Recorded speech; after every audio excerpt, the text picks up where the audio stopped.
L'avion, ce mode de transport bien entendu très commun, est connu de tous. Sur les longs trajets, on a souvent des turbulences et quel passager n'a jamais pensé au crash d'avion, qui heureusement reste très rare, mais cette peur a alimenté nombre d'œuvres culturelles. Le manga que je vais vous présenter aujourd'hui, Eden no Ri, alias La Cage d'Éden, en fait partie. Non, je rigole. Vous avez bien lu le titre de cette vidéo qui ne va pas parler de manga, ni d'anime, ni de jeux vidéo, mais pour une fois d'une série télé. Et quelle série télé! La première saison de Lost a été diffusée en 2004, il y a 21 ans. Ça veut dire que Lost va bientôt valider sa licence. Et pourquoi regarder cette série qui date en 2025? Et j'ai pas vraiment de raison en fait. J'ai toujours voulu regarder Lost. Je suis tombé sur quelques épisodes à l'époque, mais j'avais jamais franchi le pas. Et j'ai lancé comme ça pour voir comment c'était quoi. Et incroyable. La première saison m'a vraiment scotché. On assiste dans Lost au crash du vol océanique 815 reliant Sydney à Los Angeles. Et on va suivre les survivants de ce crash qui ont atterri sur une île. Une île qui semble regorgée de mystères, mais je reviendrai sur ce point-là. Et bien entendu, leur but, c'est de rentrer chez eux, de partir de cette île, et donc de survivre en attendant les secours. Il y a un total de 14 personnages principaux dans la première saison, et il y avait un principe de base de la série qui était hyper intéressant et que je n'avais aucune idée, c'est que chaque épisode se focalise sur un seul personnage. Bon, ensuite ça évolue et on se focalise sur plusieurs personnages parfois, mais en général on reste sur un seul personnage, et on découvre qui il est avant d'être arrivé sur l'île grâce à des flashbacks. Et souvent, il y a des détails de leur passé qui font écho à la trame dans le présent, donc c'est-à-dire sur l'île. Et donc on va apprendre à connaître ces personnages. Et même si certains sont plus mis en avant que d'autres, ce principe de ne se focaliser que sur un personnage par épisode permet de développer plus de personnages que dans les autres séries.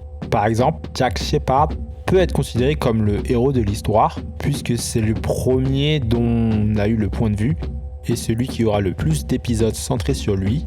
Mais il existe des épisodes où il n'apparaît très peu ou même pas du tout. Et le fait de centrer ces épisodes sur des personnages qui sont très différents amène à donc différentes ambiances d'épisodes.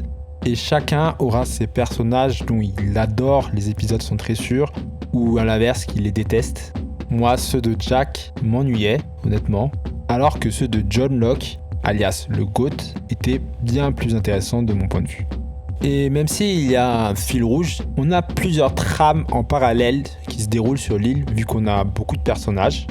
Et on a parfois des épisodes qu'on peut dire hors série, comme dans les animés, car elles contiennent des histoires qui sont indépendantes ou très peu dépendantes de l'intrigue. Il y a quand même un épisode sur le fait qu'ils ont trouvé un endroit où jouer au golf. Et du coup, on a souvent des cliffhangers frustrants dus à ce switch de personnages et donc d'intrigues fréquents. Et ça peut être longuet du coup. J'avais abandonné l'idée de regarder arrivé à la moitié de la saison 2 à cause de ça. Et j'ai repris la série quelques mois plus tard. Et heureusement d'ailleurs parce que les saisons 3, 4, 5 qui suivent sont excellentes. Et il n'y a que la dernière, la 6, qui est un peu en deçà, qui est plus décriée. Je pense que la plus grande force de Lost réside dans ses personnages et les relations qu'ils nouent entre eux. Forcément, rester coincé sur une île pendant plusieurs mois, ça rapproche. On a un triangle, voire quatuor amoureux, mais c'est pas la partie la plus marquante et la mieux écrite. Non, le plus intéressant, ce sont les amitiés et les divergences d'opinion, ainsi que les conflits qui s'ensuivent. On aura des persos qui n'interagissent que très peu ou jamais, alors que d'autres sont super proches. Et il y a aussi plusieurs connaissances de plusieurs degrés. Je m'explique. Les flashbacks centrés autour d'un personnage introduisent plusieurs personnages importants ou moins importants pour lui. Par exemple, on aura le père de Jack, le frère de Charlie ou la bien-aimée de Saïd. Et ces personnages vont parfois être réutilisés dans des flashbacks d'autres personnages avec pareil une relative importance. Et donc ça fait un peu un réseau où les personnages principaux finalement se connaissent à plusieurs degrés parce qu'ils connaissent quelqu'un qu'ils connaissent l'autre. Bon, ça ressemble plus à du fanservice qu'autre chose. Et cela va être maintenu en haleine par l'arrivée de nouveaux personnages au fil des saisons. Qui dit arrivée de nouveaux personnages, dit aussi disparition d'anciens personnages pour faire de la place. Et la façon la plus simple, c'est bien entendu la mort des personnages. Parfois rapide, même trop rapide pour certains personnages. Et au contraire, on a d'autres personnages qui semblent bénéficier d'un plot armor. Ce que j'aime bien aussi, c'est que la plupart des personnages sont ambivalents et imprévisibles. On ne sait pas trop ce qu'ils pensent, pas trop ce qu'ils vont faire. Il y a plusieurs camps, plusieurs groupes de pensée dont on ne connaît pas les intentions. Et il n'y a pas juste les gentils et les méchants, quoi. Petite mention pour Saïd, un personnage ambitieux vis-à-vis du contexte de l'époque. Saïd est un soldat irakien et la guerre d'Irak a commencé en 2003, donc un an avant la diffusion de Lost. Et c'était assez couillu de faire de Saïd, un soldat irakien qui a lutté contre les Américains, l'un des personnages principaux de Lost. Même si Naveen Andrews, qui joue Saïd, a des origines indiennes et non irakiennes, ce qui apparemment fait tâche car il y a pas mal de scènes où plusieurs personnages parlent arabe. Et apparemment c'est flagrant que Naveen Andrews ne parle pas cette langue. C'est vrai qu'il y a pas mal de langues qui sont parlées dans Lost et on remarque aussi ça pour le français où des acteurs on voit qu'ils sont québécois, d'autres français et d'autres ça se voit qu'ils ne parlent pas du tout français. Si quelqu'un m'entend, je vous en prie, venez à notre aide. Il les a tués. Et une autre langue très souvent entendue dans Lost est le coréen, puisqu'on a le couple de Sun et Jin et qui bien avant l'explosion des K-dramas en Occident montrait des rôles très intéressants pour l'époque. Et pareil que pour Saïd, l'acteur qui joue Jin, Daniel Dae Kim, ne parlait pas couramment coréen malgré le fait qu'il soit d'ascendance coréenne. Et apparemment ça s'entend. 1년 경영 수업을 받고 2년 공장에서 일하면 우리가 원하는 돈이 생길 거야. 아빠 밑에서 일할 거야?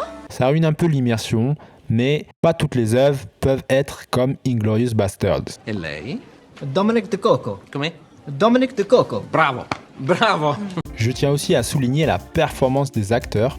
Grâce au format des épisodes centrés sur un personnage, chacun des personnages principaux ont leur moment pour performer. À vrai dire, j'y connais pas grand chose. Mais ce que je peux dire, c'est que certains arrivent à nous faire partager des émotions et à montrer différentes facettes convaincantes de leur personnage. Mention spéciale à Terry O'Quinn qui interprète à merveille le rôle de John Locke. Show you put on last night, you're a fraud. And it's time your people were told the truth. And this is not the way we came. Il montre parfaitement les doutes que peut avoir Locke, l'un des leaders du groupe de survivants. Et l'acteur montre aussi un tout autre éventail plus loin dans la série, mais je vous laisserai découvrir ça. On a ensuite Michael Emerson qui joue Ben, un personnage très calculateur, manipulateur, et le ton qu'il emploie est très juste par rapport à son personnage. You know, John, you're not wrong. Some of the things I've told you, some of the things I've told everybody, are simply not true. On a ensuite Elizabeth Mitchell qui joue le rôle de Juliette, et elle a très souvent dans la série un sourire qui est impossible à décrypter, impossible de savoir à ce qu'elle pense, ce qui correspond parfaitement au rôle de Juliette, vu que c'est un électron libre qui fait ce qu'elle veut faire. I'm taking that medication back to Claire, and you're gonna let me. Matthew Fox, qui joue Jack, vend très bien son personnage. Il met en avant ses qualités humaines, mais aussi ses défauts. On a ensuite Henry Ian Cusick, qui joue Desmond. Il arrive à être très touchant. Il joue un personnage qui est prêt à faire ce qu'il faut. I see you in another life, brother. Et enfin, Evangeline Lilly, qui joue Kate, est sûrement celle qui a le plus percé parmi le cast, vu qu'elle a joué dans Le Hobbit et interprète The Wasp dans l'univers cinématographique Marvel. Lost a été son premier grand rôle, et du coup, même si elle avait moins d'expérience que les autres acteurs, elle se débrouille plutôt bien pour les scènes émotionnelles.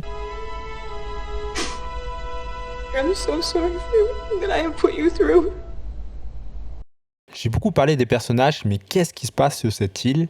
Il y aura beaucoup de rebondissements, malgré le fait qu'on se dit qu'ils sont coincés sur l'île. Et cette île regorge de mystères qui sont nombreux. La plupart sont résolus dans la suite de l'intrigue, d'autres sont laissés pour interprétation.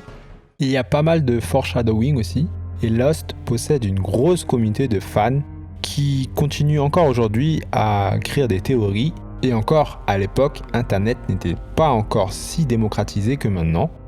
Il y a aussi pas mal de fantastique, des choses surnaturelles qui vont arriver. Ça peut plaire à certains, déplaire à d'autres. Pour ma part, je considère que ça contribue pas mal au mystère que j'ai évoqué. Et du coup, le téléspectateur peut envisager pas mal de trucs. Il y a aussi un thème central à la série, C'est le conflit entre la foi, le destin, les miracles, contre le pragmatisme, le libre arbitre, voire la science. Et la plupart des personnages sont dans un des deux camps. On peut noter ça à travers le nom des personnages, car certains personnages sont nommés d'après des philosophes. John Locke était un philosophe. Desmond Hume est nommé d'après David Hume, un autre philosophe. Et on a également un personnage nommé d'après Rousseau. Alors que d'autres sont nommés d'après des scientifiques, comme Daniel Faraday, nommé d'après Michael Faraday, un scientifique reconnu pour ses travaux dans l'électromagnétisme. Et donc vous voyez que le choix des deux camps entre la foi et la science pour ces personnages-là se déduisent d'eux-mêmes. Comme dit au début de la vidéo, Lost a été diffusé il y a plus de 20 ans, mais pour autant ça a plutôt bien vieilli. Bon ok, c'est pas en 4K, on y voit des reliques de l'ancien temps avec les téléphones à l'ancienne. Et pareil pour les effets spéciaux, les explosions, les fumées, etc. C'est pas les plus récents. Mais pour autant, on sent que la conception a été soignée. Lost est l'une des séries qui a coûté le plus cher à produire. Donc ils ont mis les moyens. Et je pense que rien que son scénario et son écriture en font un classique. Ça m'a mis une belle claque et je me suis retrouvé à lire des théories, à lire ce que j'avais manqué dans des anciens épisodes, etc. Et je ne peux que vous conseiller en cette année 2025 ou 2026 de regarder Lost. Est-ce que c'est ta destinée de rejoindre mes abonnés ou bien est-ce que tu vas le faire par libre arbitre ? I'll see you in another life, brother.